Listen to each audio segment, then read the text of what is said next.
कोमामा, hello. तो 1000 रुपये kilo टमाटर जापान में मिलते हैं। एक प्याज 300 येन का, क्या है इसके अंदर?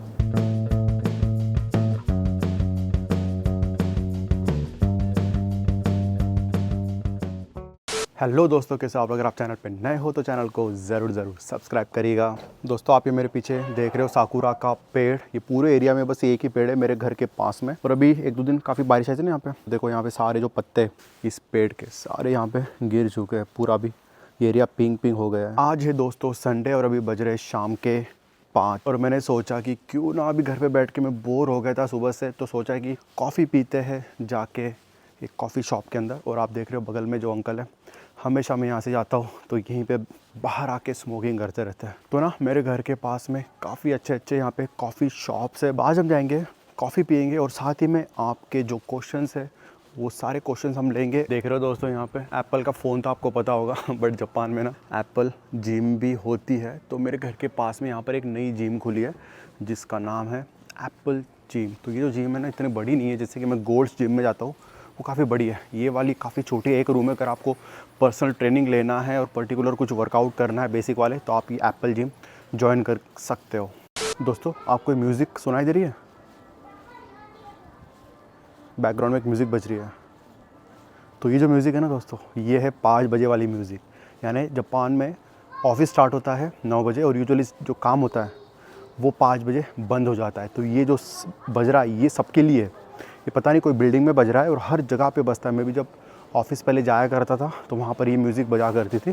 तो अभी 5 बज चुके हैं ना, तो बराबर 5 बजे म्यूज़िक बज जाता है। इसका मतलब भाई आपका काम अभी ख़त्म हो गया है। इंडिया में दोस्तों जैसे फ़ोन की दुकानें होती है ना, वैसे यहाँ पर भी होती है। यहाँ पर एनटीटी डोकोमो की शॉप, जहाँ पर आप सिम कार्ड भी ले सकते हो, फ़ोन भी खरीद सकते हो। तो जैसे कि इंडिया में होता है ना कि सिम कार्ड लेते हैं और वो हम रिचार्ज करवाते हैं उसको, 1-2 महीने का या साल भर का रिचार्ज करवाते हैं।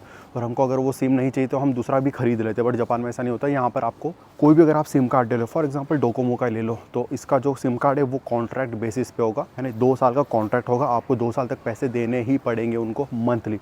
अगर आपने वो कॉन्ट्रैक्ट कैंसिल कर दिया बीच में ही तो वो उसके फिर कुछ एक्स्ट्रा पैसे आपसे चार्ज करेंगे। ये देख रहे हो दोस्तों आप रोड, ये जो गली है अंदर ना, 1-2 बार मैं आया था यहाँ पे और मुझे यहाँ पे एक बढ़िया सी कॉफ़ी शॉप दिखी थी और मैंने सोचा था कि कभी आऊँगा तो यहाँ पे कॉफ़ी पीऊँगा। तो अभी चली जाते हैं अंदर और देखते हो कॉफ़ी शॉप अभी खुला है या नहीं। हाय दाजोबु देसु।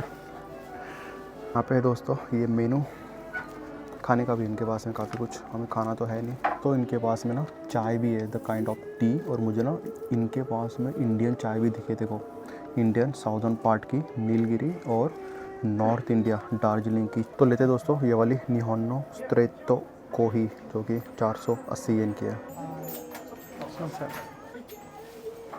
ये तो निहोनो स्ट्रेटो कोही। हाय।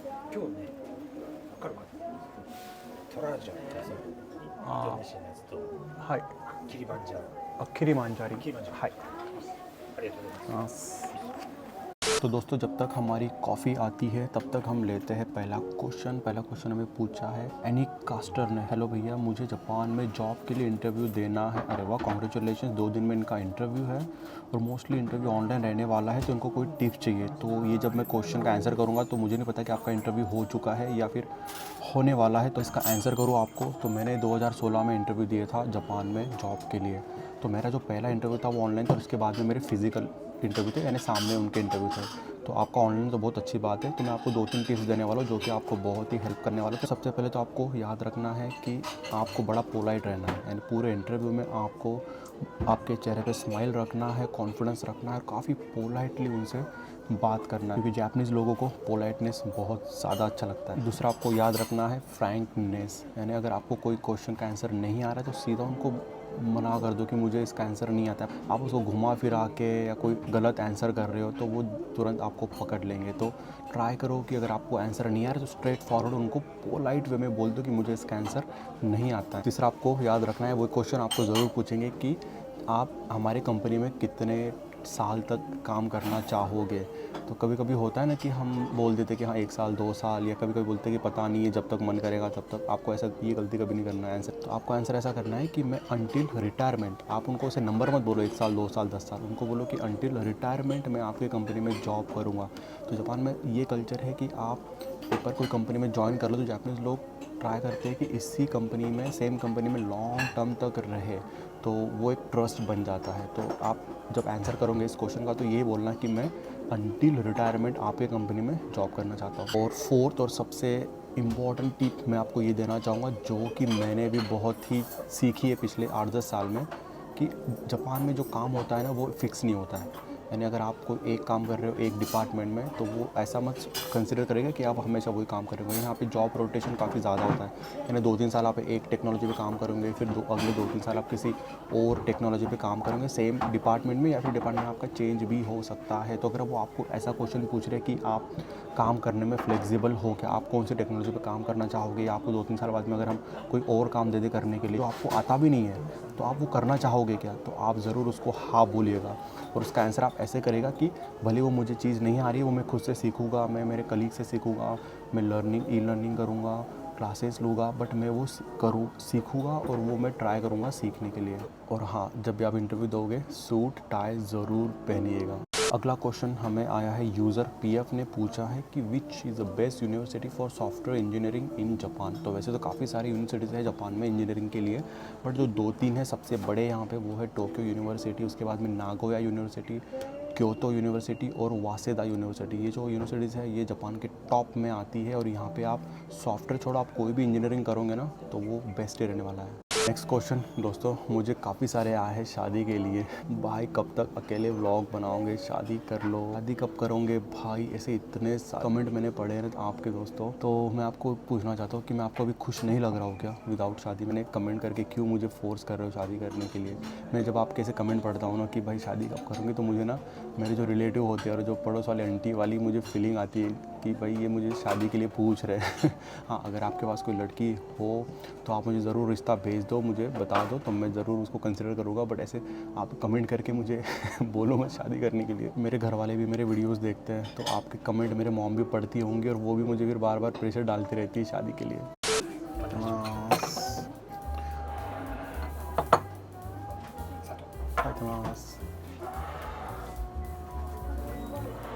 तो ये आगे दोस्तों हमारी कॉफ़ी, स्ट्रेट कॉफ़ी किलिमांजारो वाली। ये है दूध, ये देखो इसमें कितना बढ़िया इन्होंने दूध दिया छोटे से कप के अंदर। ये देख लो शक्कर, ये आई थिंक ब्राउन शुगर लग रही है मुझे।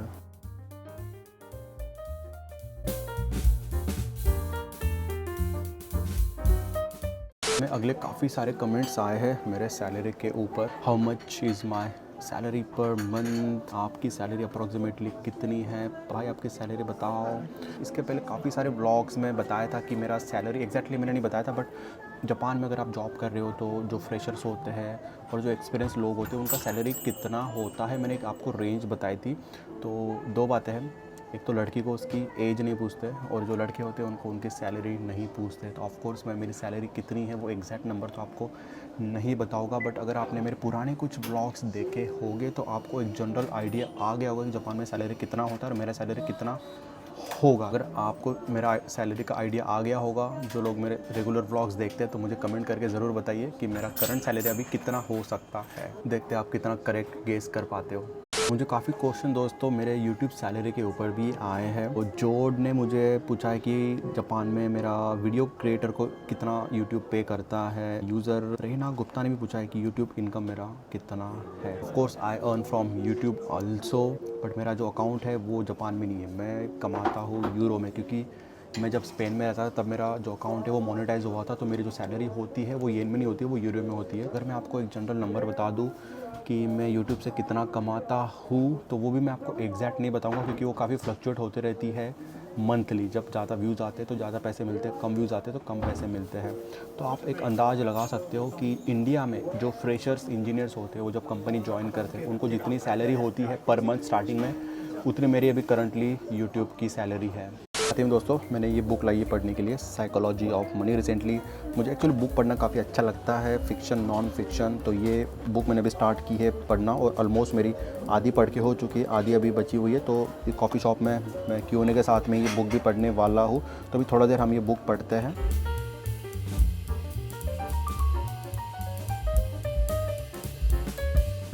और हाँ दोस्तों, मुझे आपको एक चीज़ बताना है कि YouTube ने मुझे एक गिफ्ट दिया है एज अ प्राइज़ मनी, आप बोल सकते हो उसको।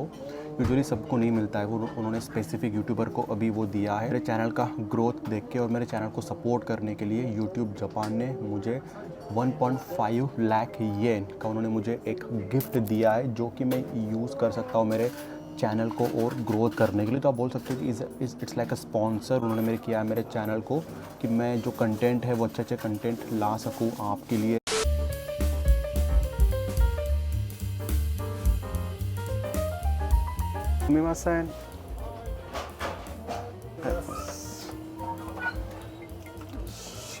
आईडी दे देते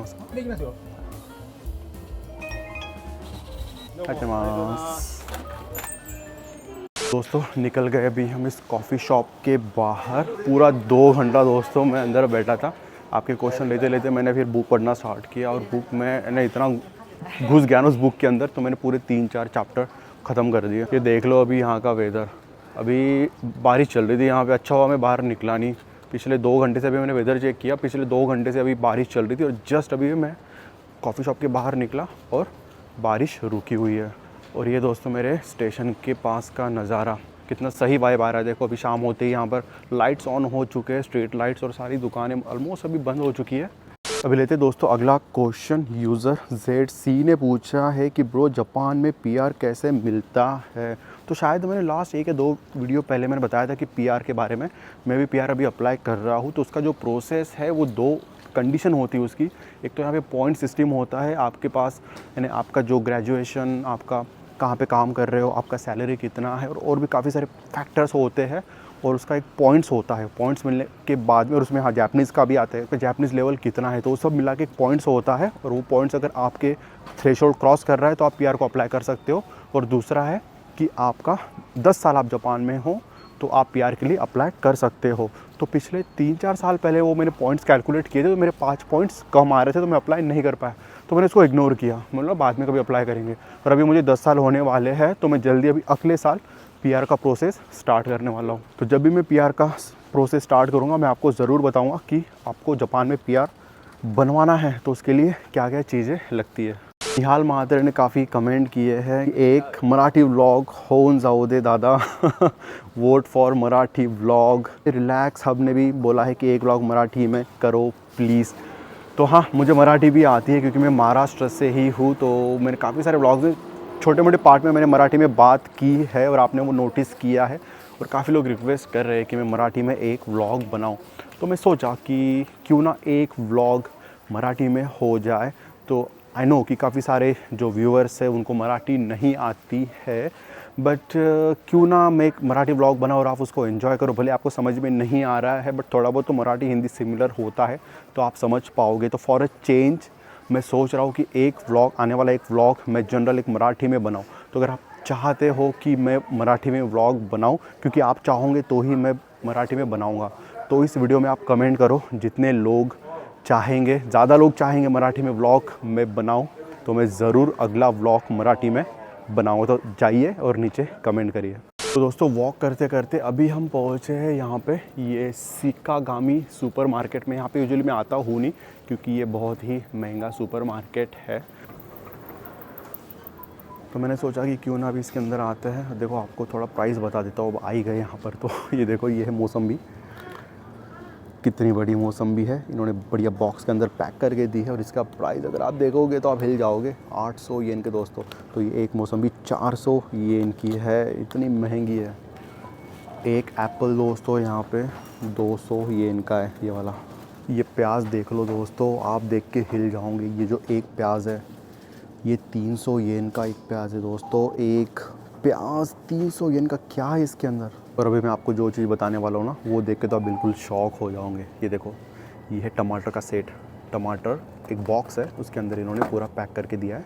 10-12 टमाटर है, और ये एक बॉक्स जो है टमाटर का उसका प्राइस है दोस्तों, देखो 2000 येन, यानी 1000 रुपये का ये मेरे हिसाब से 1 किलो होंगे ये, तो 1000 रुपये किलो टमाटर जापान में मिलते हैं। तो इसलिए दोस्तों ये स्टोर में मैं कभी भी सब्जियां लेने के लिए नहीं आता हूँ। मैं आता हूँ बस यहाँ पे कॉफ़ी लेने के लिए, क्योंकि यहाँ पे एक स्पेशल टाइप की कॉफ़ी मिलती है जो कि सिर्फ यहीं पे मिलती है। और मैं पहले यहाँ पे आता था लेने के लिए, बट बीच में ये काफ़ी जल्दी बंद हो जाता है ना, तो मैं जिम से लेट आता हूँ तो ये शॉप बंद हो जाता है। ये दोस्तों कॉफ़ी का सेक्शन, और यहाँ पे मैं लेता हूँ ये वाली कॉफ़ी स्पेशल ब्लेंड और ये आराशी कॉफ़ी। ये 3 टाइप की कॉफ़ी यहाँ पे, तो मैं पहले ये कॉफ़ी लिया करता था। तो चलिए उठाते ये स्पेशल ब्लेंड। देखो ये वाले सेक्शन में दोस्तों सारे बेंतो होते हैं, अभी तो सारे ख़त्म हो चुके हैं।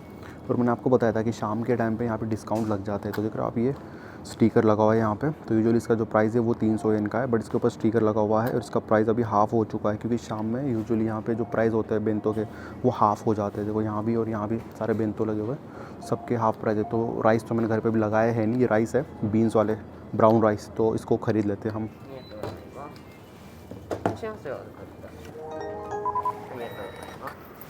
तो दोस्तों निकल गए इस स्टोर के बाहर, अभी हम जा रहे हैं घर पे, क्योंकि अब थोड़ी देर बाद में मेरा टेस्ट स्टार्ट होने वाला है। मेरा MBA का भी 3rd सेमेस्टर ख़त्म हो चुका है और उसके जो फाइनल एग्ज़ाम हैं वो अगले वीक से स्टार्ट होने वाले हैं। बट जो क्विज़ होते हैं स्मॉल टेस्ट वो आज है, और साथ ही में जो असाइनमेंट्स वगैरह होते हैं, प्रोजेक्ट्स वगैरह होता है, उसका सबमिशन वगैरह अभी ये वीक में स्टार्ट हो गया है। तो घर जाके सबसे पहले मैं वो टेस्ट दूंगा, असाइनमेंट्स वगैरह है वो सबमिट करूँगा। तो चलिए दोस्तों मिलते हैं अगली वीडियो में। Till then bye bye, take care.